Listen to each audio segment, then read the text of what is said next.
CEO fired the night guard for sleeping at 3 a.m.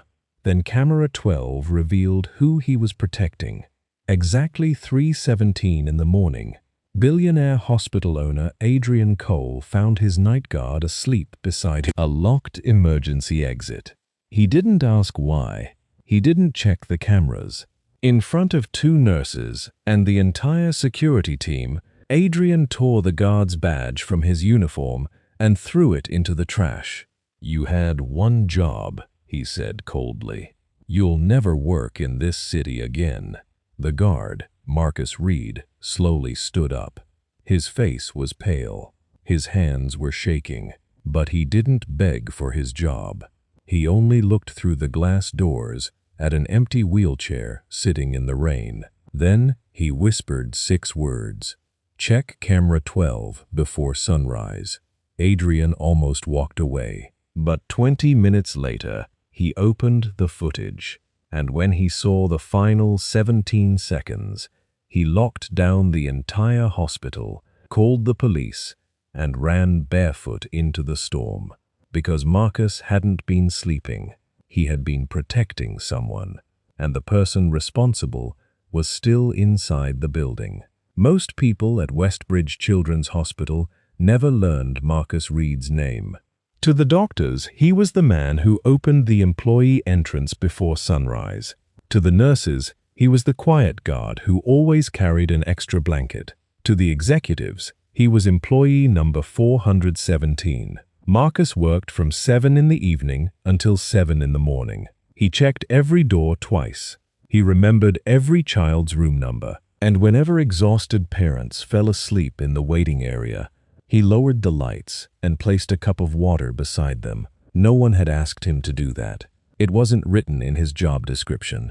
But Marcus understood what it meant to spend a night waiting for news that could change your life. Years earlier, his wife, Elena, had been brought through the same emergency entrance after collapsing at home. Marcus had sat alone beneath the fluorescent lights for 9 hours. Hundreds of people walked past him. Only one person stopped. A nurse named Clara Bennett sat beside him, handed him a cup of coffee, and said, "You don't have to be strong every second." Elena didn't survive that night, but Marcus never forgot Clara's kindness. When he later saw an opening for a night guard at Westbridge, he applied immediately. He told himself that if another frightened family ever sat alone in that hallway, someone would notice them. For 11 years, Marcus never missed a shift, until the night Adrian Cole arrived without warning. Adrian Cole had purchased Westbridge Hospital 6 weeks earlier. At 42, he controlled a healthcare company worth billions. Business magazines called him decisive. Investors called him fearless. Employees used a different word when he wasn't listening: cold. Adrian believed every problem could be fixed by cutting waste, removing weak employees, and demanding better numbers. During his first month, he replaced 3 department heads. He closed the employee kitchen overnight. He reduced the security team from 6 guards to 4. When a nurse warned that the hospital was becoming understaffed, Adrian looked at the financial report and said, "Feelings don't keep hospitals open." Shortly after midnight, Adrian received an anonymous message. "If you want to know why this hospital is losing money, come through the east entrance at 3 a.m. Come alone." He assumed someone was stealing medicine or equipment. Instead of calling the security director, Adrian decided to investigate personally. At 3:14 a.m., his car stopped outside the east entrance. Rain crashed against the windshield. The entrance was supposed to be locked, but one of the glass doors was slightly open. An empty wheelchair sat outside beneath a broken light, and beside the door, leaning against the wall, was Marcus Reed. His eyes were closed. His security radio lay on the floor. Adrian's anger was immediate. He stepped inside and kicked the radio toward Marcus. Marcus opened his eyes, but he seemed disoriented. "What is this?" Adrian demanded. Marcus tried to stand. His knees gave way. 2 nurses hurried toward them, but Adrian raised his hand.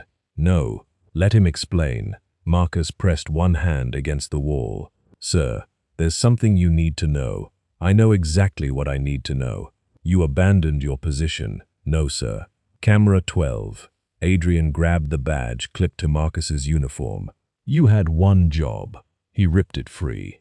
Marcus didn't resist. "You'll never work in this city again." Adrian threw the badge into a trash bin. The hallway fell silent. Marcus looked past him toward the wheelchair outside. His face suddenly changed, not with fear for himself, fear for someone else. "Check camera 12 before sunrise," Marcus whispered. Then he collapsed. The nurses rushed Marcus into an examination room. Adrian ordered the head of security, Daniel Price, to meet him inside the surveillance office. Daniel arrived 5 minutes later.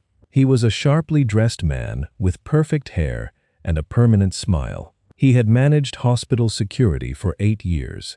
When Adrian mentioned camera 12, the smile disappeared. "That camera hasn't worked for months," Daniel said. "Show me." "There's nothing to see." "Then you won't mind proving it." Daniel hesitated. Only for a second, but Adrian noticed. Daniel logged into the surveillance system. Camera 12 covered the east entrance, the ambulance corridor, and a restricted supply elevator. The screen displayed an error message. "Connection lost." "You see?" Daniel said. "Faulty equipment." Adrian leaned closer. "What happened before it lost connection?" Daniel clicked through the archive. At first, there was nothing unusual. At 1:42 a.m., Marcus checked the emergency exit. At 2:03, he delivered a blanket to a father sleeping beside his son's room. At 2:28, Marcus returned to the east entrance carrying 2 cups of coffee. He placed one cup beside the empty wheelchair. Adrian frowned. "Who was the second coffee for?" "No idea," Daniel answered. At 2:41, the elevator opened. A small figure, wearing a hospital gown, stepped into the corridor. It was a young girl. She appeared to be about 10 years old. She was pushing the wheelchair. Marcus ran toward her. The girl pointed at something outside the camera's view. Marcus immediately removed his jacket and wrapped it around her shoulders. Then he spoke into his radio. No response. He tried again. Still nothing. At 2:47, the restricted elevator opened a second time. A person wearing medical scrubs and a surgical mask stepped out. Marcus moved between the stranger and the child. The stranger raised one hand, as if trying to calm him. Then camera 12 flickered. The image became distorted. Before the screen went black, the stranger pressed something against Marcus's neck. Marcus staggered, but instead of falling, he grabbed the emergency door and pulled it shut. He locked the child outside. Adrian stared at the screen. "He put her outside in that storm?" Daniel shook his head. Maybe he was confused, but Adrian watched the final 17 seconds again. This time, he saw it. Marcus wasn't locking the girl out. He was locking the masked stranger in. Marcus had used his own body to block the exit, while whatever had been injected into his neck took effect. The little girl pushed the wheelchair into the rain and disappeared beyond the camera's view. Then a hand reached toward the camera. The footage ended. Adrian turned to Daniel. "Who was that child?" Daniel looked at the frozen screen. "I don't know." Adrian zoomed in on the girl's wristband. A name appeared beneath the grainy image. Lily Cole. Adrian stopped breathing.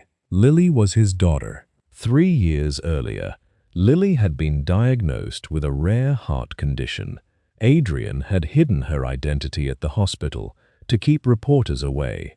Her records used her mother's surname. Only a handful of senior employees knew she was there. Lily's surgery was scheduled for the following morning.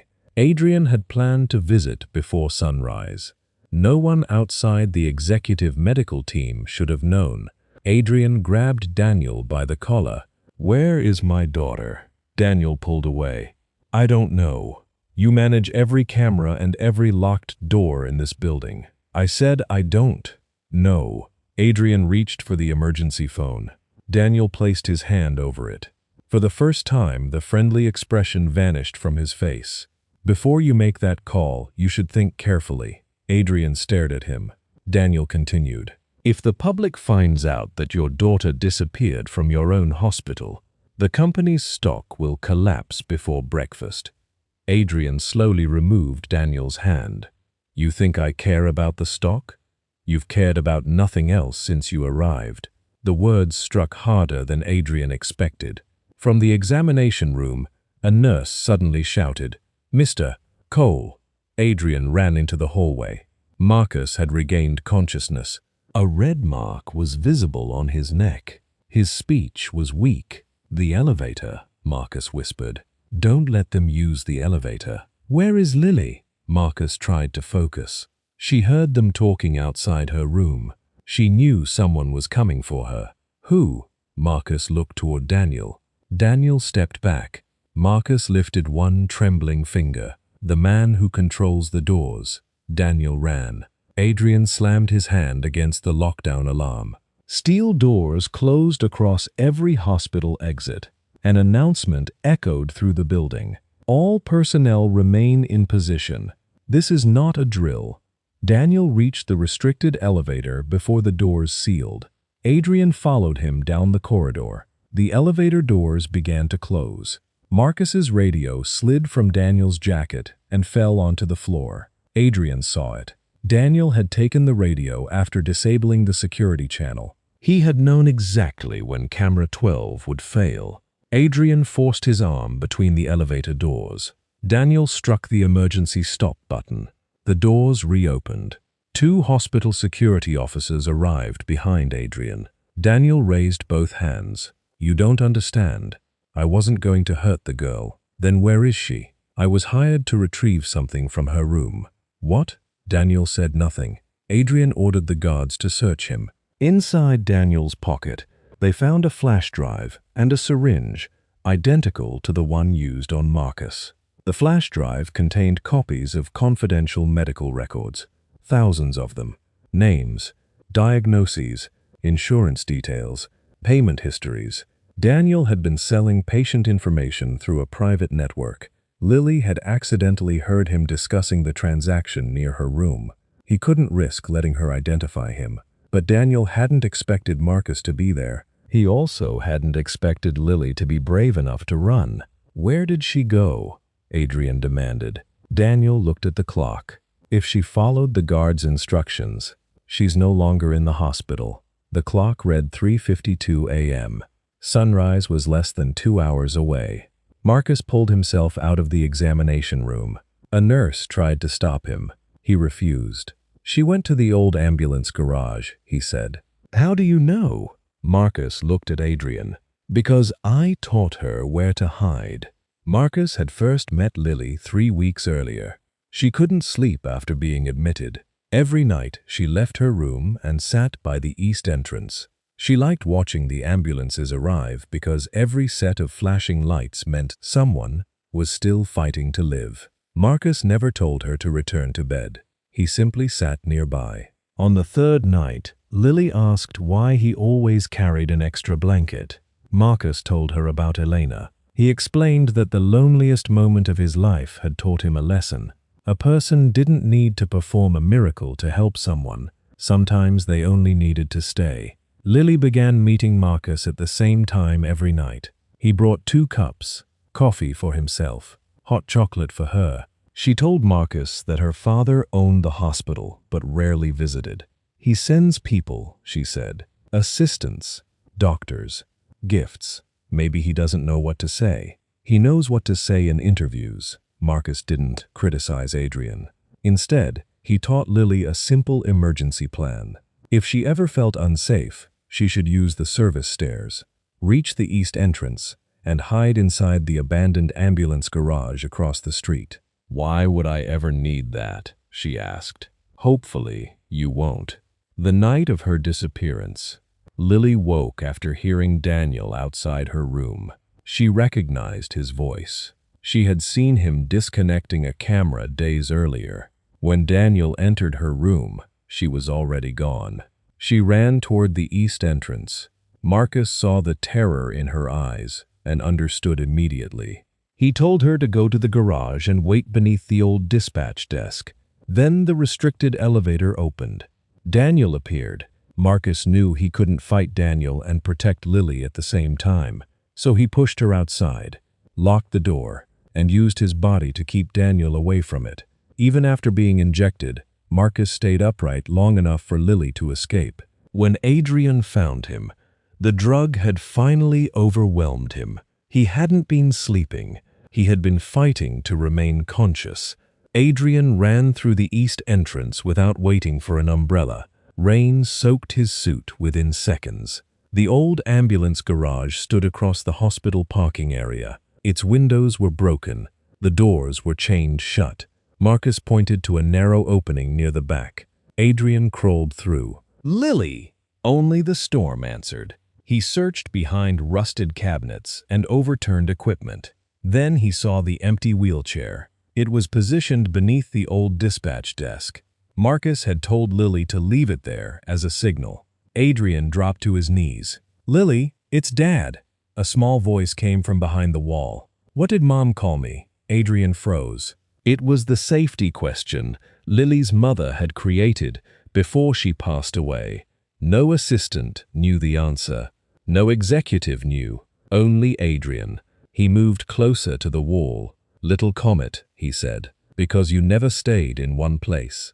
A hidden storage panel slowly opened. Lily crawled out. Adrian wrapped both arms around her. For several seconds he couldn't speak. All the money, buildings, and companies bearing his name suddenly meant nothing. His daughter was alive because a man Adrian hadn't respected had protected her. Lily looked over Adrian's shoulder. "Where's Marcus?" "He's safe. Did you check camera 12? Adrian closed his eyes. "Yes." "Then you know he didn't fall asleep." Adrian looked at his daughter. She had understood Marcus's sacrifice before he had. "I know," he whispered. "And I was wrong." By 8 that morning, police had taken Daniel into custody. Investigators discovered that the stolen patient records were connected to a much larger operation. Several hospital employees had helped him disable cameras, alter reports, and access confidential files. The anonymous message sent to Adrian had come from Daniel himself. He wanted Adrian to discover Marcus unconscious, so Marcus would be blamed for the security failure. The plan nearly worked. At 10 o'clock, Adrian called every hospital employee into the main lobby. Marcus stood near the back. His uniform jacket was torn.